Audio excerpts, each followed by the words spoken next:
సాధిస్తానన్న పెద్ద మనిషి హోదా సాధించావా?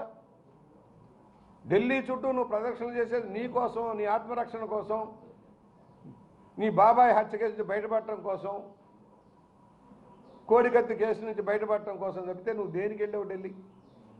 ఏమి సాధించావో చెప్పు. ఒక్కటైనా ఈ రోజుకి అప్పులు తెచ్చుకోవడం మాత్రం పర్మిషన్ తెచ్చుకున్నావు.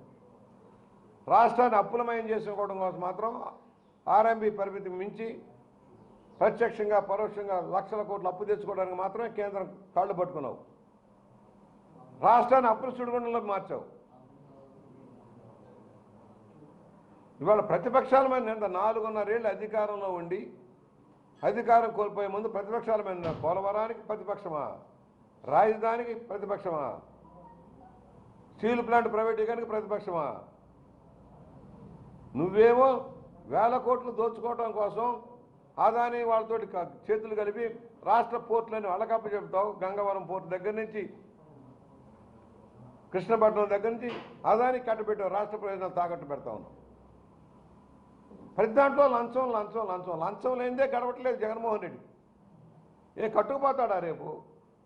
6 అడుగులు గొయ్యే కదా ఆయనకైనా మాకైనా ఎవరికైనా 6 అడుగులు గొయ్యే. పాపం మరి ఈ 6 అడుగుల గోతులో ఎన్ని లక్షల కోట్లు కుమ్మరించుకుపోతాడో మనకు తెలియట్లా. దాని ఉలికిపాటు, వ్యక్తిగత విమర్శలు, సోషల్ మీడియా. ఎంత కర్మ అండి! నీ సొంత చెల్లెలు, మీ అమ్మ కడుపున పుట్టిన బిడ్డని అసహ్యంగా నువ్వు సోషల్ మీడియాలో చిత్రిస్తున్నావు. క్యారెక్టర్ అసాసినేట్ చేస్తా ఉన్నావు. తల్లిని చెల్లిని కూడా గౌరవించలేని దౌర్భాగ్యుడు ఈ ముఖ్యమంత్రి. ప్రజల్ని ఏం గౌరవిస్తాడు? మహిళల్ని ఏం గౌరవిస్తాడు? రాష్ట్రంలో పౌరాకుల్ని ఏం గౌరవిస్తాడు?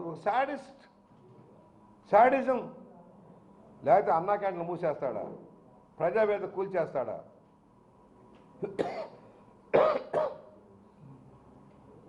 పోలవరం ఈ ముఖ్యమంత్రి నిర్వాహకం వల్ల గండికొట్టుకుపోయింది. సకాలంలో గనక కాపర్ డ్యాం పూర్తయి ఉంటే డయాఫ్రామ్ వాళ్ళు దెబ్బతినేది కాదు.